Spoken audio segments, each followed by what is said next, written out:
Welcome back to another video, everybody. In today's video, we have on Andrew from the Level Up Network, and he's a PlayStation guy. And I thought it would be really interesting to sit down and talk with a PlayStation guy about their perspective of all things Xbox. I think sometimes that we get so into our own spheres. We know all things Xbox, and we think Xbox is doing good, but what do people outside of Xbox think? Particularly, what do people steeped in the PlayStation ecosystem think about how Xbox is doing? Think about the strategy of Xbox for this generation. What do they think about E3 and how Xbox did at E3 or is doing at E3? So we decided to have Andrew on. I wanted to sit down with him and just talk about that. I think it's a great video. I think it's an interesting perspective. I hope you guys do as well. Andrew's a great guy. Check out his information, his show. Link is in the description below. And sit back, relax, and enjoy. I'm very excited. As you guys have met him before, Andrew from the Level Up show, Level Up Network.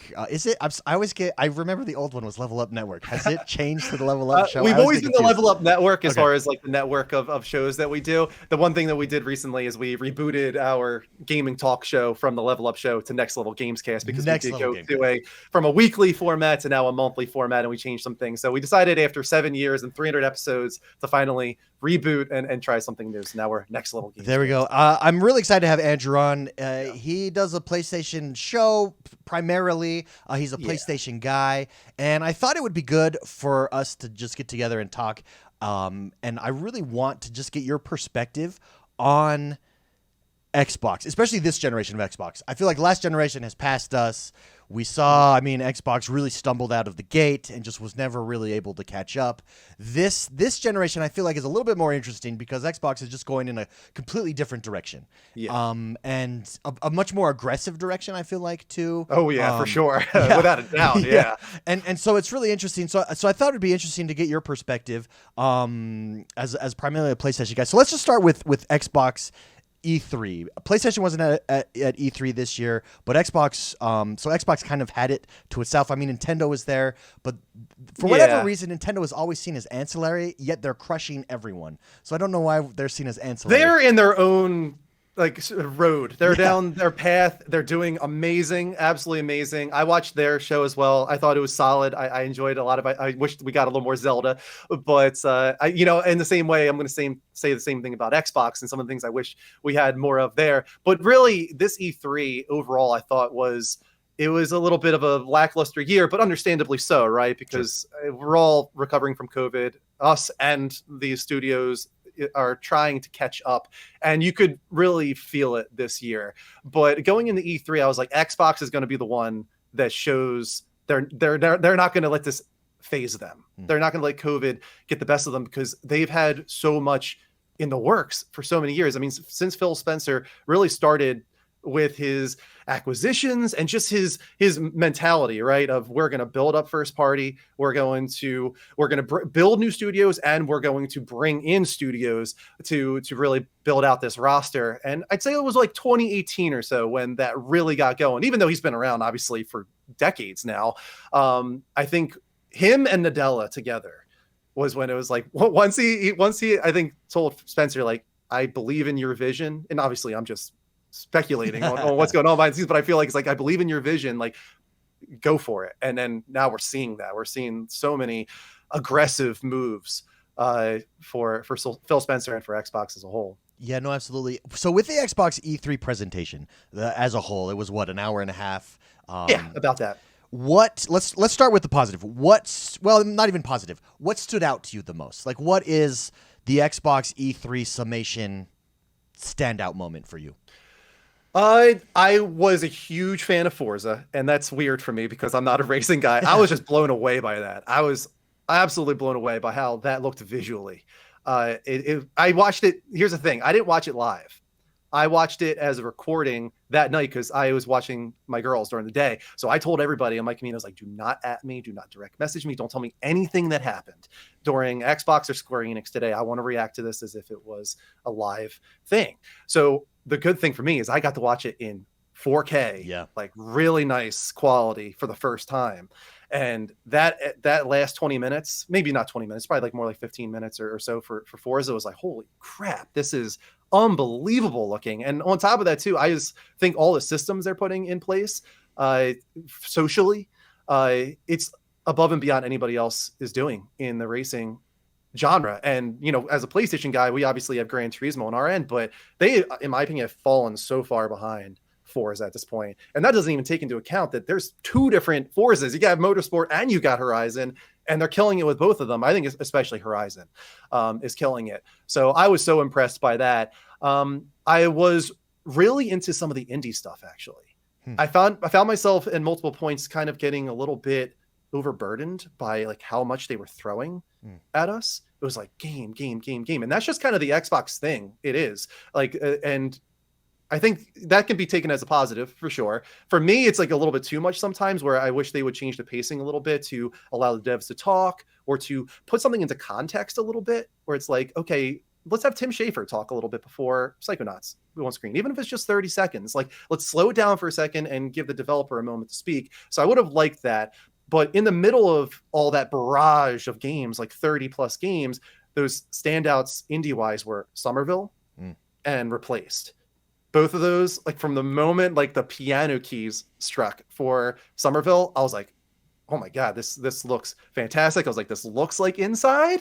I'm like my like the cogs are turning. I was like, is this Play Dead? And then it all came back to me when they revealed Somerville. I was like, hold on a sec, Somerville. I remember that name. Like that was the guy that left Play Dead and formed his own studio. And you could tell though it has that spiritual inspiration. No, it definitely does. From Inside and Limbo. And the story that it seems like they're trying to tell, the melancholic atmosphere, all that was like, that's me. That's like, I love that.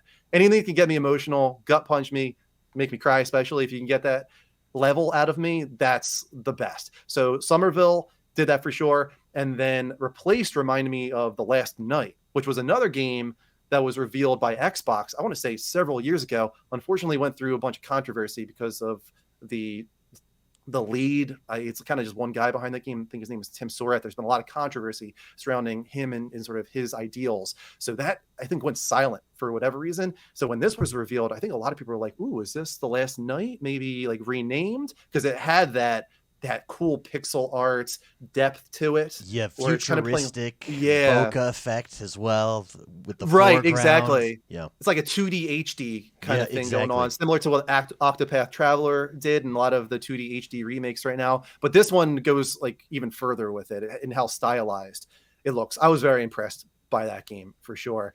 And those are the big ones for me. Halo looks great, of course. Sure. Without a doubt. A little short. I kind of wish they would have given a little more time for it, but they came out the next day and did a little bit more of a deep dive. I was just expecting for them to do with Halo what they did with Forza. Sure. Because those are the big holiday games, right? You got Halo and you got Forza. That's going to tie up this year for Xbox, and especially with the 1 year delay on Halo Infinite, there's so much hype and expectation there, and especially with people wondering, oh, are they going to improve the visuals because of the original reveal? Definitely, I think, was a little lackluster for a lot of people. So people were wondering, like, how is this going to look? I did think it looked better myself, especially the campaign from what they showed looked pretty impressive. And the combat in the multiplayer looks classic. It just looks like Halo fun, like exactly the way I remember it when I played Halo 1 and 2. I actually did play those. I'm a PlayStation guy, but even back then I would go over to my cousin's house and play Halo, and those, I've got a lot of nostalgia for that. So Halo, of course, always stands out. Yeah, that's interesting. Let's go there with Halo real quick. As a PlayStation guy and submersed in the PlayStation community, Microsoft clearly believes that Halo Infinite is the game to bank at least this first year, this first real holiday season on, just with respect. I mean, they went out and they got the old creative director from the original Halos, and he was even there on stage this time. They've doubled down, tripled down, quadrupled down with funding for it. And that's a lot of pressure. Halo is seen at this bar, and if you don't reach that bar, you're going to be in trouble. But as a PlayStation person, is Halo a game to bring you over? And if not, what would it have to do to win over people who are not introduced to the Halo franchise? Because there's a lot of let's be honest, there's a lot of nostalgia in the Halo franchise. I think it survives. I don't want to say survives. I think it lives off of that nostalgia in a major way. I think there's always going to be that diehard Halo community that's going to come back to it no matter what, even after some of the stumbles they've had. Halo Sure. Master Chief Collection, Halo 5 Guardians to a certain extent. Seems like I didn't play it, but seems like a lot of people were a little bit underwhelmed with the story in that one and other factors of it. This one, there's a lot riding on Infinite, I feel like. Especially because of delay, because it is the first one of this new generation, because there has been so much talk of how much they're putting into this, the budget behind this game, the rumors of it being $500 million and all this craziness that I don't know if that's true or not, but it's out there. People are talking about like how much is going into this. So I think it's going to carry them this year. I really do. But looking at the statistics, I have noticed, like, if you look at the YouTube trailer views Sure. from E3, Halo is actually not up there with some of the other premieres from the E3 conference. Battlefield's at the very top. Oh, I mean, Battlefield, which was beautiful. Yeah, That looked Battlefield amazing, looked right? insane. Which was like, it has like 6+ million views. Now, who knows how important this actually is, YouTube metrics. But then Halo was down in like the 1 to 2 million range, and that was interesting to me. And I wonder how much it has been hurt by Master Chief Collection and by Halo 5. But here's the thing: if Halo Infinite comes out and it's on Xbox Game Pass and it's free and anybody can get in there and play multiplayer and everybody's going to try it out and it reviews well, even if it doesn't review well, honestly, even if it gets a little bit lower than people expect, even if it gets like low 8s, who cares? If people are having fun with it because they're playing it on Game Pass, it's not going to matter anymore. Those stumbles are going to go away and people are going to be all in on Halo again. It's their flagship still to me. Sure. Even after everything, Halo is the premier flagship franchise of Xbox. And it seems like they believe that too. Yeah, I agree. At Microsoft. So I think there's the campaign they're going to have behind it, marketing wise, which is always good, by the way. Halo always has the best marketing. I mean, campaigns. look at the music alone. Yeah, right? the music alone gets you hooked, which was something everybody in my community was saying. It's like, no matter, like, I don't care if you're in the Halo or not, man, that music, once it kicks in, like, you're there. So I think it's going to do really well. I actually do. And we've been having bets on this throughout our community. Like, everybody thinks it's going to get, I was like, no, this game's going to get like 7s and stuff on Metacritic. I was like, there's no way. Like, they're not going to let that happen. Yeah. They can't, like, there's no way Microsoft is going to let this game go out there and be a 7.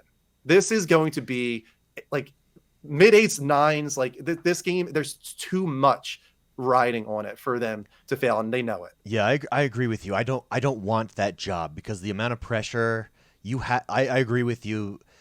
And they very publicly, it's not like this hidden behind the scenes. It's public. Like, it's going to be, we want it to be what Halo was for the first Xbox, which really is the only reason Xbox exists, because of what Halo was. Yeah, partially. Yeah.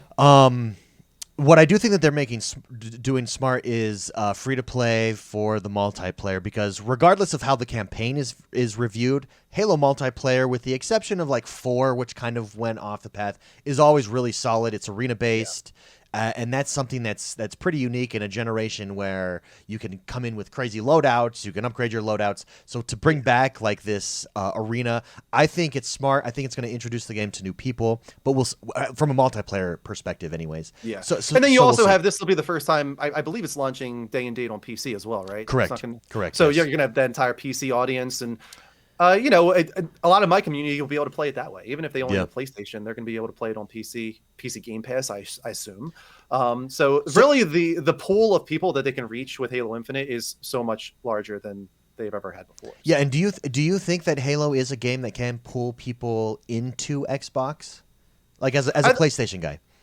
I think that there's definitely a chance for that. Yeah, I think that even to this day, people are waiting for PlayStation to have something on that level. There's Killzone, I guess, like, had some semblance of that at one point. I don't think it ever got even close to the notoriety of something like Halo. PlayStation's just never really had that. They're doing a lot of right now in partnerships with third parties, Firewalk, Haven.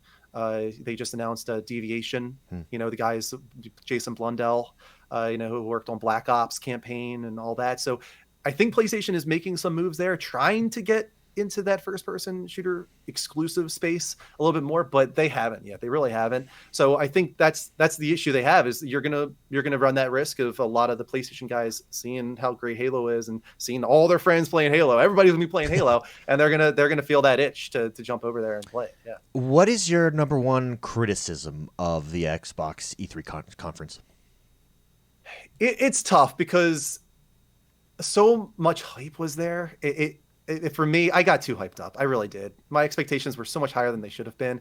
Like I said, I thought that because it has been so many years of them building up these first parties and making these acquisitions, I was hoping for like two more, not reveals, but shows of some of these games we already knew about, whether it be Avowed or Hellblade or Everwild. And now we know Everwild might be really far out based on recent news, but there's a bunch of other ones too. Perfect Dark, I know that was just revealed, but there's a lot that they've got that's been kind of in there, like in the background working.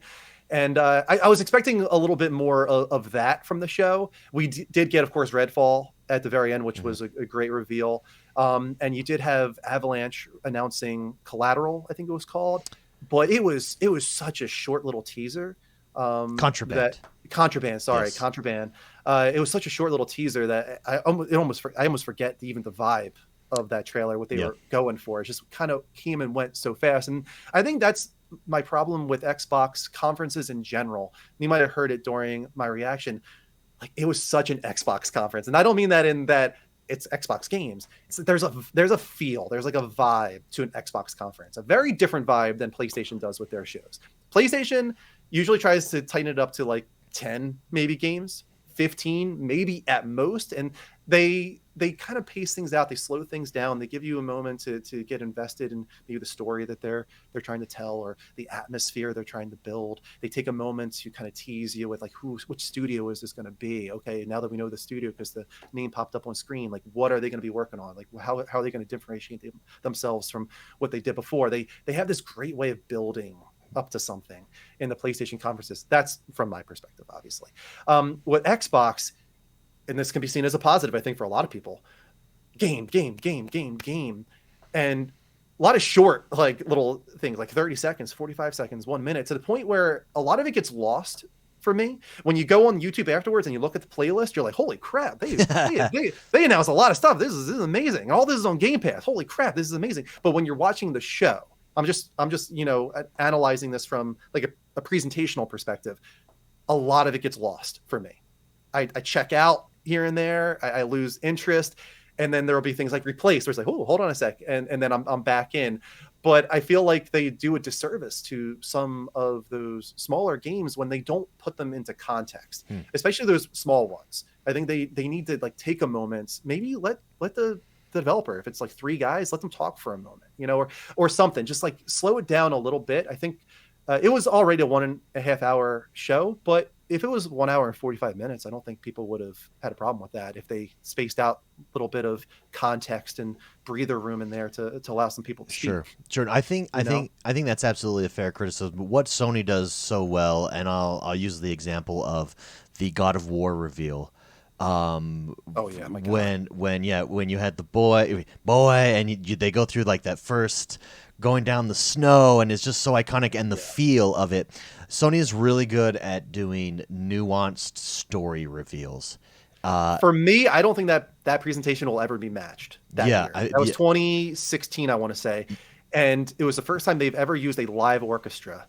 And I remember the build up at the beginning where they were playing the music, and I could tell. I was like, this has got to be God of War. Bear McCreary on stage, great composer. Of course, on The Walking Dead and all this kind of stuff, I recognized him, and the music just had that sound of God of War. And it was just slowly building up, and then it went right into, nobody coming out on stage, just goes right into like a 10-minute deep dive demonstration of God of War. Yeah, gameplay. Gameplay, straight up gameplay. It looks beautiful, and it's got the orchestra literally playing live over it. Like, that's the type of presentation I'm talking about. That's the quality that I think. Well, it's storytelling. When you slow it down, you can do that, right? Yeah, when you're trying to show off 35 games in an hour and a half, you can't Yeah. really do that. I do think there was one moment. I think the interaction between during the Halo Infinite reveal where we didn't really see campaign, but we did see a cutscene, and it was Master Chief talking to his AI, and there was this emotion there involved. That to me hit on that feeling a little bit. That music and the music. Yeah. I mean, that music and really the adds to that. animation, the lighting. You could tell there was a graphical improvement in the main campaign there when he's going through all those different slow mo kind of. He's not really slow mo. He was just kind of gliding through, right? Yeah. But the lighting, the way it was hitting him, and the way he was going from spot to spot, and the way he checks on the soldier, and and how like delicate he is with the yeah. soldiers. Like there was this storytelling there that was a glimpse of, I think, what Sony is so good at. I love to see more of that from Xbox. Yeah. Yeah, I don't think that you're alone in that, even from an Xbox standpoint. I do think that the purpose of E3, and you had mentioned this in your review, which I agreed with, was to show off Game Pass. And I think that is Xbox's clear strategy. Is not Xbox Series X, Xbox Series S. It's not that. It's Game Pass. In fact, there was a really funny tweet. My top 3, I think it was Angry Joe, maybe, that tweeted it out. He said, my top 3 games, number 1, Zelda, reveals Zelda, number 2, Game Pass, number 3, something else. And I think that's probably pretty accurate there. So let's talk about Game Pass. Thoughts? So when we ended our reaction, I brought my buddy Vince on the show because he does our talk show with us, and he watched the conference earlier in the day. So I wanted to bring him on, and I wanted to see like if I was being too harsh, because my immediate gut reaction was like that was good. You know, that was solid. That was like a 7 good conference, right? And I was like, am I being too dismissive here? Am I being too harsh? And I think he made a very good point. He's like, if you watch this conference and you are a Game Pass subscriber, it's amazing. That all those games besides like 2 are going to be day one on Game Pass. You're watching that being like, oh my God, look at all they're giving me in the next year or 2. It's unbelievable. And I can't disagree with that. When you look at it from that perspective, it's like an 8-9 conference. It's really amazing. I don't look at it that way myself because, and this is interesting because I've heard you say on your show, like, I don't understand anybody that wouldn't be into Game Pass. Sure. So I'm going to give you a perspective of somebody that's not into Game Pass. Not that I'm not into Game Pass. It's right now I don't care. Sure. And but as time goes on, it's going to, I can see it might change. The reason I don't care right now is because I don't have the time to play all these games. I just don't. I'm 33 years old now. I've got a full-time job. I'm working 50 hours a week. I'm trying to stream 2 days a week. That's the only time I can play games now is the 2 days a week I stream at this point. And usually if I'm streaming, it's going to be like one of those PlayStation first-party games, or something of the like. Or maybe sometimes I get into the indie stuff, and that allows me to get a little bit more done because they're shorter. But I don't have that much time to play anymore, and it sucks, honestly. If I did have the time, Game Pass would be amazing because you've got just so much at your fingertips. And what's going to get me on board Game Pass eventually, probably, especially on PC. I don't know if I'll get Xbox. I might do it on PC.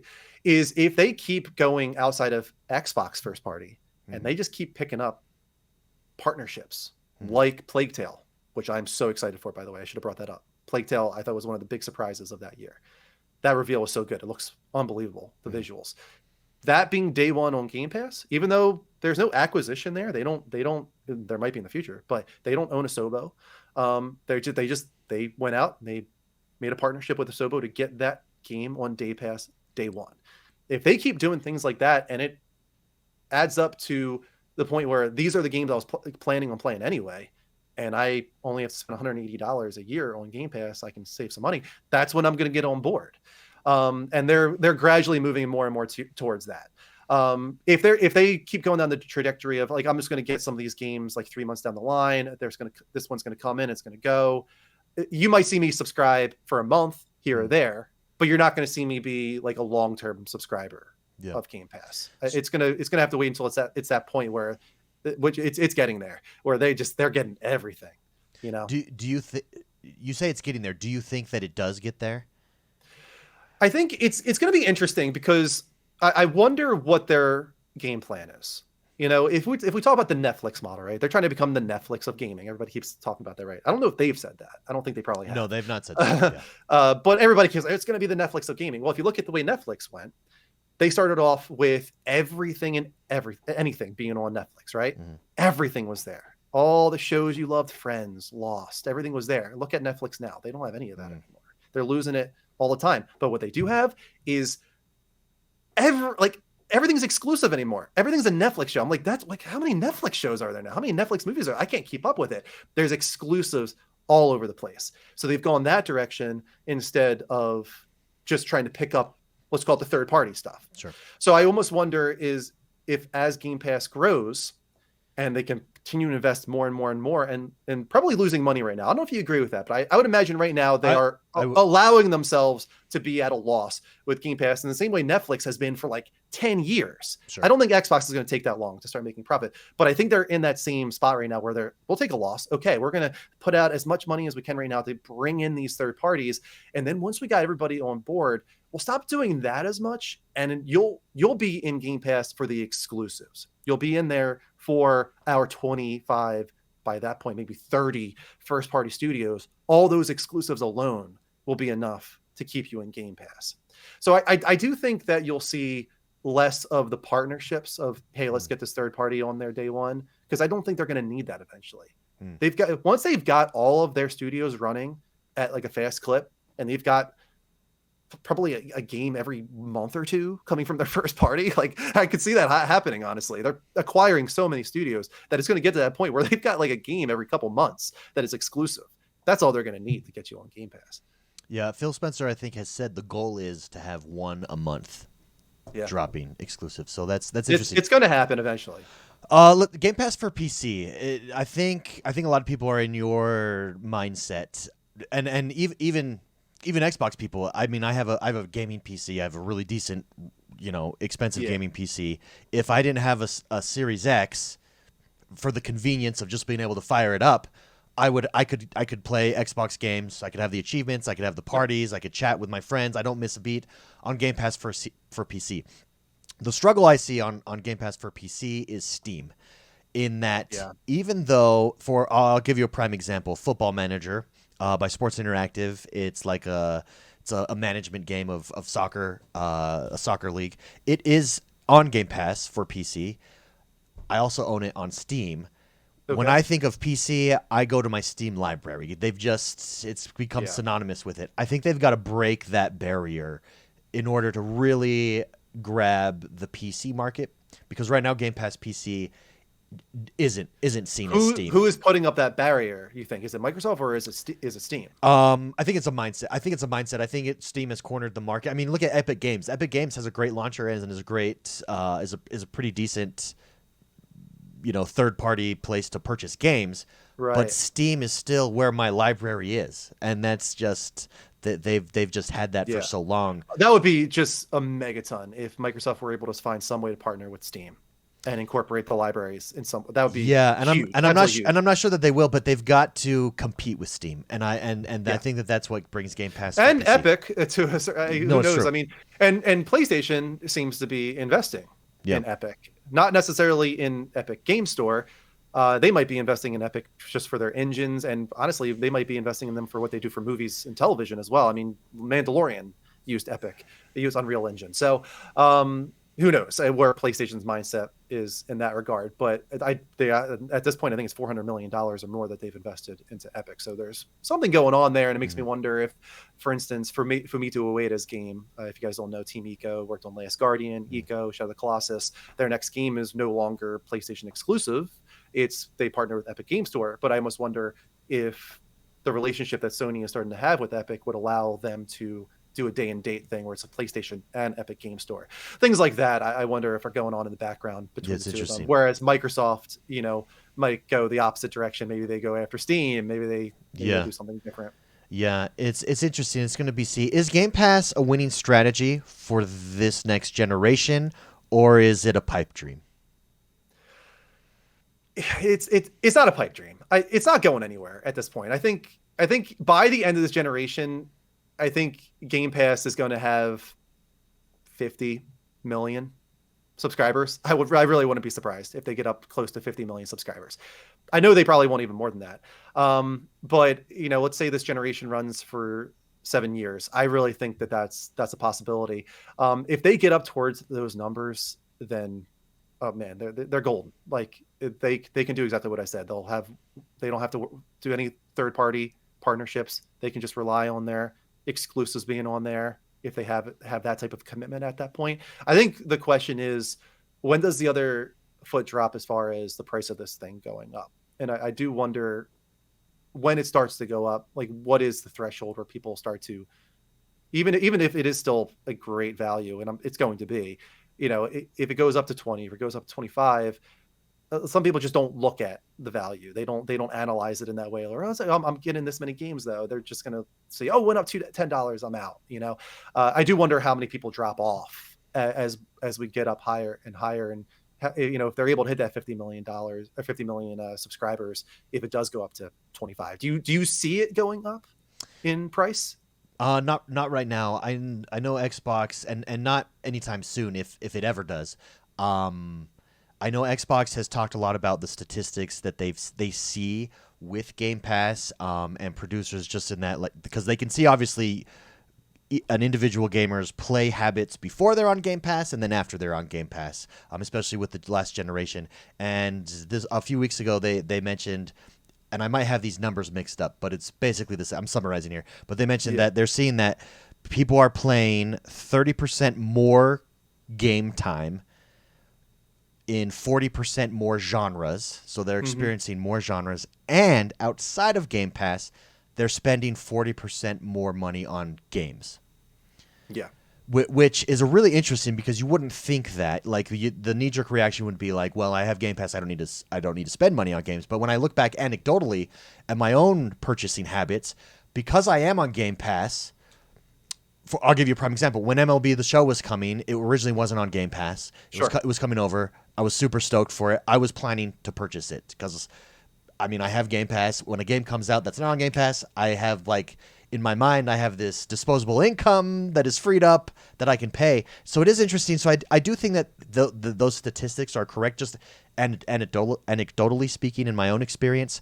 So I'm not sure. What I don't know, and what we don't know, is what are the deals like with third-party games on the back end. One thing that Game Pass does is you get the initial game for free. You're paying for it, but as part of the subscription. But DLC you have to pay for. And so are the numbers there that Xbox isn't paying a lot to get those people in? It's really breathed life into some games. I'll give you an example. Warhammer Vermintide was a game I've never heard of, and it exploded on Game Pass. Because I think it all depends. It depends on the loss. As far as the studio goes, they're going to estimate how much they're losing by not being on PlayStation or not, whatever, not being sold as a physical copy or a digital copy for $70 on Xbox. What I find interesting is how this is going to affect PlayStation and how they do their deals, and if it delays things coming to Game Pass.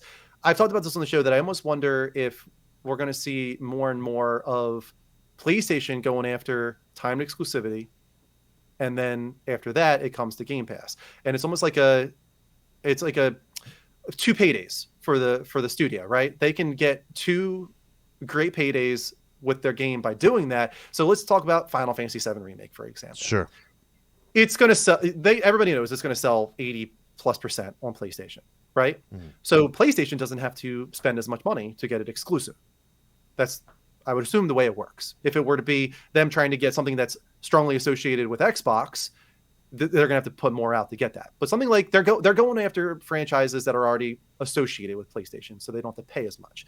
So Square Enix, they get the payday of it being exclusive to PlayStation. They get the payday of it being on PS Plus. They get the payday of them extending that exclusivity with 7 Remake Integrate. But once that's all up, then they can go to Xbox and, we will give it to you on Game Pass if for X amount of dollars. So then they're getting another payday on top of that.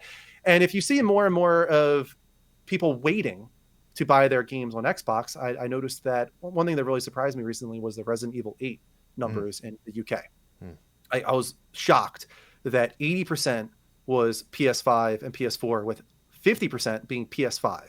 Only 20% in that first week went to Xbox Series X and S. I was like, that's insane to me. First off, how is PS5 so high at 50%? Like, I didn't even think that many were out there. Like, Sure. how are people even getting the consoles for it to be that high? So my first thought was Resident Evil 7 was just on Game Pass. Are people not buying Resident Evil 8 because they know that it's probably going to come to Game Pass in 6 months, in a year? And if that's the case, did PlayStation, there's rumors that they, like, their exclusivity agreement or their marketing agreement was you can't put it on Game Pass for a year. Yeah. So is Capcom getting multiple paydays out of this? Are they getting the payday of, no, you're not allowed to put it on Game Pass for a year, we'll give you this amount of money to do that, and then after a year, once everybody's like, oh, I waited for it to come to Game Pass and now it is, they put it on there and it does really well? And I guess the question is are Xbox gamers okay waiting a year? As long as they get it as a part of their subscription for free, And are we going to see more and more of that happening? Yeah, that is interesting, and I could see that being contributing to perhaps the lack of sales on Xbox, because if you do have Game Pass, I mean, you have plenty of other games. You know what I mean? Like, there's I can wait. It's changing the mentality of gamers in a major way. Like, I see it a lot, and it kind of bothers me a little bit, I'll be honest with you, like seeing so many expect things for free. And I know Game Pass isn't free, but it just seems like there's like this air of entitlement that I'm sensing more and more often, where it's like, I'm not buying games anymore. I'll wait for it to be free. And that's fine. I mean, if you speak with your dollar, if you don't want to spend the money. But when something does come out and it's like not on Game Pass and people like outrage, or like, I'm not going to spend $70 for this, like Returnal, for example, coming out recently and being $70. I get it to a certain extent. It's people are arguing, like, is this AAA?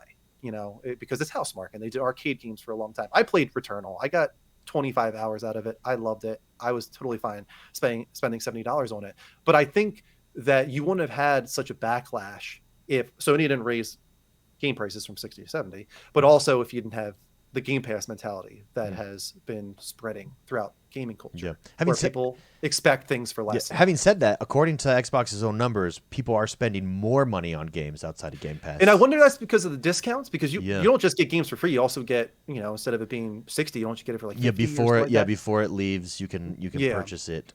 So it's going to be really interesting. I mean, so many developers say that that's what's happening. So I believe it for sure. I just wonder what attributed to something like Resident Evil 8 having such a crazy ratio. Is Resident Evil synonymous with PlayStation? I don't think so. I don't think so at one either. point it was, but I don't think it is anymore. So I found those numbers really interesting, and I do wonder if we see more and more of that, if it will affect how PlayStation does their deals and how Xbox gets their games to Game Pass, how long it takes. Does PlayStation needs its own version of Game Pass? I think so. Yes. At some point they do. Well, I mean, PS Now is their version, I guess you could say. And I was surprised today. Here's the problem with PlayStation. They're not advertising PS Now. Because I was looking at it today. We were talking about it. And I was like, how much does PS Now cost? I was like, is it $120 a year? Is it $100 a year? And somebody in the chat's like, no, it's $60 a year. And I was like, what? Yeah, that's PS cheap. Now is $60 a year? I was like, that's actually really good. That's like a really good price. I was looking at what's on there. It's like, there's some pretty damn good games on here for $60 a year, and you don't have to stream them anymore. All the games are downloadable, just like Game Pass. So I think PlayStation doesn't want to push it, honestly. I think right now, until Game Pass becomes such a big deal, it is a big deal, don't get me wrong, but the question is, how long does it take before it becomes such a big deal that it does affect PlayStation market share? Until it does affect minds and hearts, as far as, just the gaming landscape. Once PlayStation starts to feel that, that's when you're going to start seeing them push PS Now more. But right now, I don't think they feel the need to do that, and I don't think they want to do that. They want people to be buying their games at $70. They want to inspire confidence in their first-party studios that they are worth that. Like, these are the premium, Sony Santa Monica, Naughty Dog, Insomniac. Like, these are quality games that you can only get on PlayStation, and they are worth $70. They're going to keep pushing that message until it starts affecting their market share. And then you're going to see PS Now suddenly. It's like, oh, we're going to start pushing it more. We're going to start adding more games to it, and they might be a little bit more aggressive. And I think that might be a good strategy because, in the end, PlayStation could do what Xbox is doing in a pretty major way with Game Pass. They don't have the war chest that Microsoft has. They don't have $140 billion to spend on acquisitions, but they do have an amazing legacy of titles that they could put on PS Now. They could put, I don't know if it's possible, but could they put every PS1, PS2, PS3 exclusive title on PS Now? You know, in addition to starting to pick up third-party partnerships. They could. They have the means to do that. They're doing very well right now. And I wonder if they were to go that trajectory where it's like, hey, you want a backwards compatibility? Look at this. PS Now is what gives it to you, and we're going to start adding some of these third-party partnerships on there. I think that they could be competitive with Game Pass. So you think? Let me ask you this: how long do you think till we see a Game Pass version of PlayStation? I think it happens this generation. Okay. Yeah, I think it definitely does. Sony's got to respond in some way. I mean, Xbox is picking up studios left and right. As a PlayStation guy, it's honestly very disheartening to watch happen. I can tell you from my community, it's just like every time E3 was anxiety for PlayStation community this year. And because all the rumors of them picking up Avalanche, picking up Rocksteady, there was rumors, picking up NetherRealm.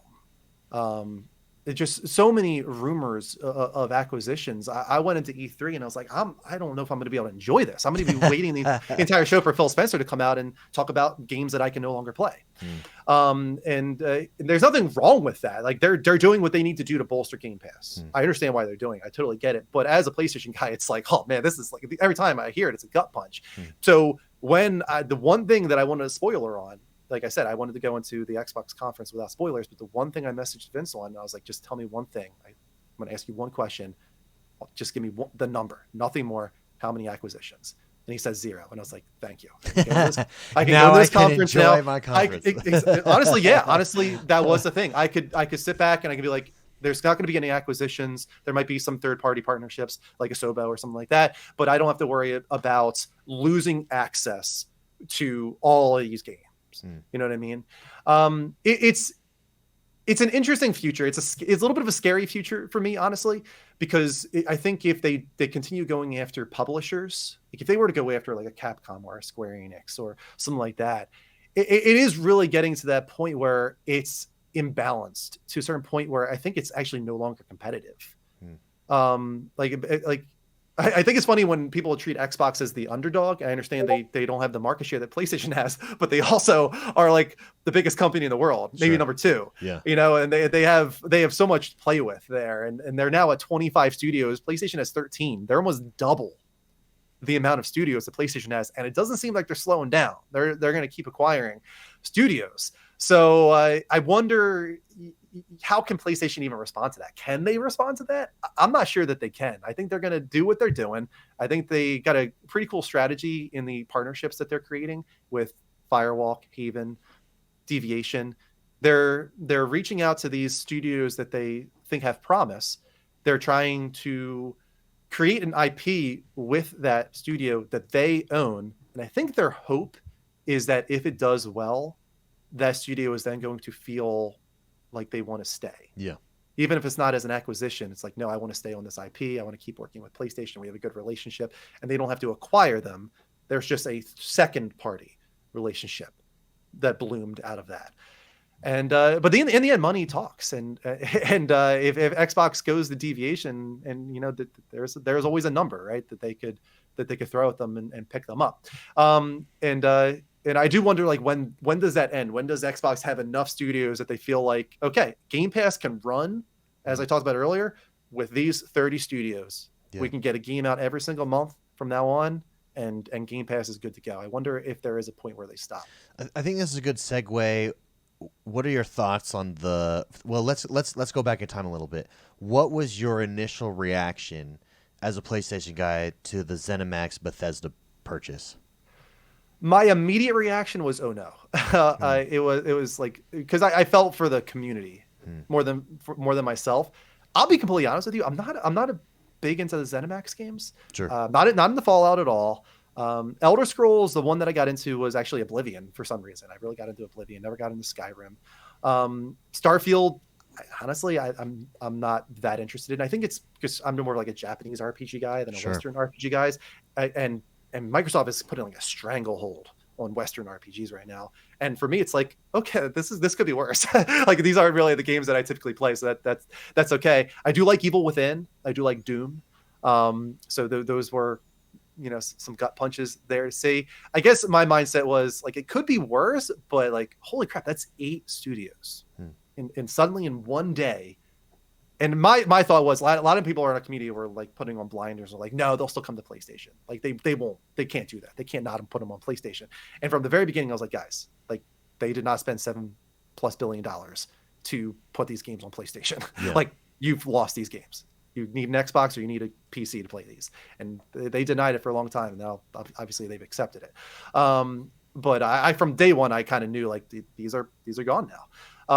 It was disheartening. Honestly, it was. And you saw it. I'm sure you saw it. Twitter, there was a lot of outrage about it. And I saw recently the interview with Pete Hines. I thought it was an interesting quote that he put out there today, talking about apologizing essentially for the games not. Did you see that? He apologizing for the games not coming to PS5, and it seemed odd to me because I don't think that Xbox would be happy with what he said today.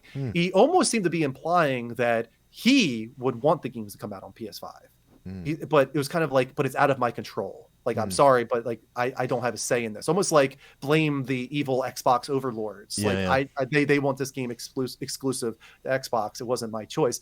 I thought it was a weird statement from him. For sure. Yeah, that is interesting. I didn't see it, so I can't speak to it. I did see a couple things about Todd Howard saying he feels like he can focus now, and I wonder if maybe that was a response to the Peter Hines quote. I don't know though. I'd have to look at it. I think what some people are thinking is like how much, a lot of the messaging that they've provided with all these acquisitions, that they're just letting the studios do what they want, right? And I guess a quote like that has made people wonder like how much of that is true, like how much are they influencing what these guys are developing, or if they're exclusive or not. Because I do think some of the acquisition studios might put some of their games on PlayStation. I think it's going to be few and far between, and I think it's going to be mostly for like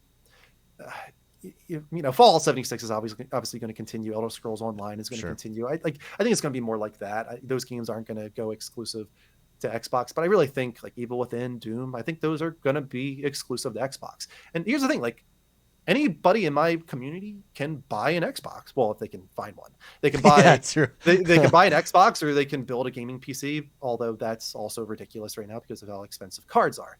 It's tough. We're kind of in a weird spot right now, I will admit. But you can pick up an Xbox. What's tough though is PlayStation 5 costs $500. I build a gaming PC because I stream. Like I don't really want to spend another $500 on a second console. Like I've kind of decided like PlayStation is my console. And because I love their exclusives, and I'm not going to not buy PlayStation. So it's probably going to be that I need to play these on PC through Game Pass. And I do wonder if PC Game Pass becomes a little bit better, because I have seen that some games don't seem to come to PC Game Pass. There seems to be like a little bit of a difference there. There are some games on Game Pass that are exclusive to PC and some that are exclusive to console at the moment. Over time, I would imagine, and particularly Bethesda games, which are all already on PC anyways, I think over time those are going to merge and be 100% the same. But we're not quite there yet, for sure. Yeah, I hope they get there, because then I'll feel a little bit more comfortable relying on my gaming PC to allow me to play some of these titles that I'm going to miss out on. Yeah. Where does PlayStation is just crushing it. I mean, the entire last generation of Xbox and PlayStation hit the ground running out of the gate, did not slow down. Came out with games that are just so iconic. I think some of the most iconic games of all time. You were playing Final Fantasy VII, and I think some of the games from this last generation that came out on PlayStation, whether it be the latest God of War, whether it be Horizon Zero Dawn, Ghost of Tsushima, I think are up there with Final Fantasy VII. Yeah. Where does Xbox stand in your mind right now when it comes to the competition with PlayStation? Are they on the right path, or is it just the fly on PlayStation's windshield that needs to be wiped off? It's tough because it's all a matter of taste, right? Like I'll admit that a lot of the first party titles that they're working on Xbox just don't grab me for whatever reason. Like Redfall was a really cool reveal, but I can tell already it's probably not going to be my game. Xbox, again, they have a certain atmosphere for their games for the most part, and every now and then they veer off that path for sure. I think Sea of Thieves is a great example of that, which I think they're doing such a great job with how they're supporting that game. But for the most part, there's just like a different atmosphere around the Xbox exclusives, and it's just a matter of taste in that regard. But when I'm looking at it from like an outside point of view, like I'm just trying to look at it from just an everyday gamer, I think what they're doing right now already, like they're on the path. I think it's taking longer than I thought it would. Like I do wonder, like, why are some of these games taking so long? Like Everwild now, like the reports being that they completely rebooted it because they lost a creative director, and now it's not coming out until like 2024. It's like, holy crap! Like Hellblade, a no-show, even though it was like the game that was revealed with Series X. I'm just like wondering, like, why is it taking so long? A lot of times, but once they get to that point where they like all their studios are running like full steam ahead, like I think they're already there, honestly. And it's just going to come down to taste. Like, what is your taste in genres and gaming? Like they're going to have that stranglehold on the Western RPG in a major way, and I think PlayStation needs to respond to that for sure. I don't know what they're going to do, but they can't rely on just the Japanese RPG. They need to do something with Western RPG. I don't think Horizon counts. Like that isn't a Western RPG to me. Like Western RPGs are making choices, branching paths. You know, like that's like the Western RPG system. Like people expect that. Horizon barely has that at all. And it goes to Tsushima. Like just because they're open world and they have RPG systems in place doesn't make them a Western RPG. Sure. Like what Obsidian is doing, you know, what Bethesda Studios is doing. They've got a stranglehold on that. Having said that, Sony has a stranglehold on JRPGs. Phil Spencer and Xbox have been very vocal about wanting to partner and develop relationships with developers in Japan. I think there's a cultural thing there. Microsoft being an American company, Japanese companies just loyal. Nintendo and Sony has just dominated for so long. It does seem like Xbox is having some success there finally, at least as far as Game Pass is concerned. We finally do have Japanese-esque games, JRPGs. We had Dragon Quest on Game Pass. Square Enix has made a big splash on Game Pass. Yep, all their past Final Fantasy games. Yakuza is a huge one. Yeah, Yakuza, which I had no idea about, to be honest, until last year when it dropped on Game Pass. Yeah, very big. Yeah. Do you think that Xbox can get into that Japanese market? 100%. Yeah, they can. Really? What they need, 100%. They can. They're never gonna have the market share that Sony has, or Nintendo especially has, in Japan. Even Sony is really going down. I mean, they're all about handheld now. It's in a major way. So Nintendo is going to have a stranglehold on that market, but I think that there is a piece of the pie that Xbox could pick up, and I do think that they're working towards that Sega acquisition. I do. That's interesting. Yeah, that's the big. I mean, that's the big one. That's all they need. If they get Sega and they get Atlas and if they get Persona, oh my god, they're there. They're good. Yeah, Sega. I mean, people don't even realize a lot of games that you play, you don't realize are Sega games. Football Manager, published by Sega, anyways. So you know what I mean? When we get Metacritic, that game. The highest average score for a publisher in 2020 was Sega. Wow, that's impressive. Yeah, so if they were able to pick them up, I think that'd be absolutely major. And I do think that is the one they could do. I don't think they could get Capcom. I don't think they could get Square Enix. There's just too much history there with PlayStation, but I do think they could get Sega. Yeah, interesting. That is interesting. Yeah. Let's wrap it up here. Again, Andrew, I've appreciated hearing your perspective. I think it's refreshing. We were talking before the show. We all get in our own, you know, we're just so involved in the games and the platforms that bubble, that we like, that sometimes we don't realize that not everyone sees what we see. And so it's nice and refreshing to hear a perspective. What does the next 5 years look like in gaming? This generation is going to be so much tighter than last generation. Like, I know PlayStation is like huge right now, but really when it comes down to it, they're selling every console they can produce, both of them. And maybe PlayStation a little bit more so, but But I really think that in America, this generation, you see a like neck and neck race, kind of like the PS3 and the 360 was. I think you're going to see it go that direction. I think you're still going to see Europe and Japan still predominantly go PlayStation, but I think the competition is going to be so much stronger this generation between the two of them, and Nintendo's just going to be off doing their own thing. That it's going to be good overall for gamers, especially for Xbox gamers. I think PlayStation is going to have to kind of come to terms with the fact that they're going to lose some more studios, I bet you, over the next couple of years, and it's gonna hurt. But I think if PlayStation continues what I said they're doing, I think they're gonna go after building second party relationships, because that is what they can afford. Trying to own IP by building IP with these second party studios that they're partnering with, I think that is a smart strategy that they can do in response to Xbox. And I think both of them are going to have a very successful generation. I really do. I think Game Pass is going to continue to grow and become, I think it will become the Netflix of gaming. I think PlayStation will have to respond. I think you're going to see PS Now eventually be maybe rebranded so that they can give it like a big major push, and they're going to act like it's a new thing even though it's not, just because they haven't focused on it. They'll Apple it. Yeah, kind of. Yeah. I think it'll happen in the next 3-4 years. You're going to see that start to happen because the speed at which Game Pass is growing is pretty crazy. I mean, they're 20 million now, I want to say. 20 million close to 20 subscribers. million. I think, was it 23 million actually, I think. Yeah, it's growing so fast. They're going to have to respond. They're going to wait as long as they can so that they can focus on their messaging and what makes them money, which is people picking up God of War for $70, Horizon for $70. I think they're going to continue focusing on that for another several years, and then they're going to have to respond. But yeah, I think it's going to be interesting. It's going to be an exciting generation for sure. Much more exciting than last generation. Yeah, it's an exciting time to be a gamer. I said it all the time, and I think the next 5 years, I think you're right. I also think we're going to see shifts. I think the next 5 years are going to look completely different in gaming than the last 5 years. So I think it's an exciting time to be a gamer. Very last question. What game are you most looking forward to that's coming out next? The next game you're most looking forward to? The 7 Remake Part 2 count? Probably not. I mean, it does. I mean, really, it does. That's probably years away at this point. Hey, I will tell you what. Is that a new standard for remakes or what? Like, is that...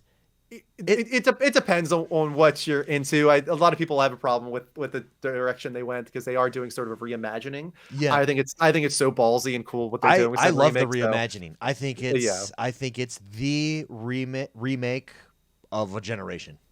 I love it. I'm playing through it for the 4th time now. Wow. I played through Intermission with Yuffie over the past week, and now I'm doing the whole entire game again on PS5, where I can't believe how much better it looks on PS5. So yes, 7 Remake is the game that got me into gaming. I wouldn't be where I am right now if it wasn't for playing Final Fantasy 7 when I was 8-9 years old. So I have so much nostalgia for that game specifically. So 7 Remake Part 2 is huge for me. But if I'm talking about like in the near future, I cannot wait for God of War to be revealed. I have to imagine it's going to be revealed in the next month or two at whatever PlayStation does this summer. And even though it is cross-generational, I think it's going to look absolutely insane, just like Horizon does. Cannot wait for that. I'm also unbelievably excited for Final Fantasy 16. I am a Japanese RPG guy. Yeah. And that's that has what kept me very invested in PlayStation. When it started back in PS1, PS2 days, it was those exclusive franchises like Metal Gear Solid, like Final Fantasy, like Chrono, like Kingdom Hearts, and even though those have gone multi-platform in a lot of ways, it still is PlayStation to me. Like it just kind of feels synonymous with that platform. So I do very much look forward to hopefully that coming out next year. Same with Forspoken. I think it looks really cool. So those are the ones for me. And I'm also interested to see what PSVR 2 is like. Oh yeah, PSV. Do you think? Okay, sorry. One more question. Do you think VR is coming this generation, or to me? I'll give you my perspective. To me, VR is really like when it hits, it is it's a one of a kind experience. Yeah. I'm not sure VR becomes mainstream as I think because you're being removed from your room. Yeah. I think we're more likely to see AR become mainstream before VR. And we don't even have AR games necessarily, right? Outside of like Pokemon and stuff like that. But yeah, I think VR has a chance at becoming mainstream, but It needs we're that not game, even close. doesn't it? Even PlayStation VR 2, they've already announced is going to be wired, and until it's light, easy to put on, completely unwired, and much cheaper. Yeah. I think like $200 max to get in, like to get the controllers and the headset, which is not going to happen. I expect PSVR 2 to be probably $400 until it becomes a lot more affordable Yeah. and much easier and more convenient. I got rid of my PSVR 1. It's just too many wires, and as a streamer, it's just like I don't know how I can even set this up to stream with this thing. So I think there's a lot of barriers there. I think PlayStation actually is invested in that future. I think they're going to keep going after it. I think Astrobot Rescue Mission was amazing. That was from Team Asobi, which is a new studio that they've built with PlayStation. I don't know if you've seen Astrobot Rescue Mission. No, I haven't. Astrobot Playroom as well on PS5 with the little robot. And it's a great demonstration of the DualSense controller and a great homage to the PlayStation history. It's one of my favorite things. The one on the PS5. PlayStation VR that really showed me the possibilities of VR was the Resident Evil 7 kitchen experience and how like I couldn't do it. It's too scary, man. Yeah, when it's just a whole different sensation and it's like whoa. Yeah. But it's going to be interesting to see what game takes it over if any game does. What game takes it over the top? Beat Saber, I think, is the best simply because of what it does right now. It's easily accessible, but Beat Saber's not a game that's going to sell VR. Yeah. My one fear, honestly, is I kind of don't want them to use up resources on PSVR in a way, because like I don't think this would ever happen. But if like Naughty Dog were to make a PSVR 2 game, all I would be thinking is, oh, that's like a whole team at Naughty Dog that's not working on The Last of Us Part 3 or Jack and Daxter reboot or Uncharted reboot or whatever their next IP is, Savage Starlight. That's where my mind goes, and that was kind of why I'm happy they're no longer doing handhelds to a certain extent, because like they're all in on console now, and that's where I play, and I kind of just want all their resources to be placed there. But there's a lot of room for expansion and new studios and building up new studios that are focused on PSVR, and I do think that they're invested in that. I think we'll see PSVR 2 next year, actually. Very cool. Very cool. 2022. Yeah. Andrew, thank you very much for coming on. We said 30 minutes, and I think we're at 57 minutes. Oh, over an hour now. That's fine, man. When we get talking. Yeah. But I appreciate it. So interesting to hear your perspective. I mean, I think since this whole mess started back on the Xbox One and PlayStation 4, we've been following each other, and it's been a joy and a pleasure getting to know you, my friend. Where can people find you and view all your content? Yeah, sure. I'm still on Twitch at twitch.tv/TheLevelUpShow. I'm on Wednesdays and Sundays. I'm a variety streamer. You're going to see me play a lot of different things. As I said, I'm definitely into the Japanese RPGs. I'm definitely into the narrative-driven stuff. That's why PlayStation really caters to my tastes. But you'll see me get into the indie stuff, whether it be Hades, or Little Nightmares, even though that's not necessarily indie anymore. But still, I do like diving into those short 6-hour experiences. That's why I'm really excited for Somerville and Replaced, and I'll be picking those up for sure. Those are ones where I might subscribe to Game Pass for a month or two and pick up those ones. So you'll see those kind of games from me on Wednesdays and Sundays. But we also do talk shows, of course, on our channel. We've been doing talk shows from the very beginning, 8 years ago on Twitch. We're, in all honesty, we are the channel that kind of built talk shows on Twitch. One of the reasons they created the talk show category on Twitch. So you can find us doing Next Level Games Cast once a month. That's the third Sunday of every month. And we also do a movies and television talk show too on the channel. So, very cool. Go check them out, everybody. Highly recommend it. One of my favorite shows on Twitch. So thank you very much again, Andrew, for being on the show. I appreciate it. Until next time, my friend. Until next time. Great talking with you, man.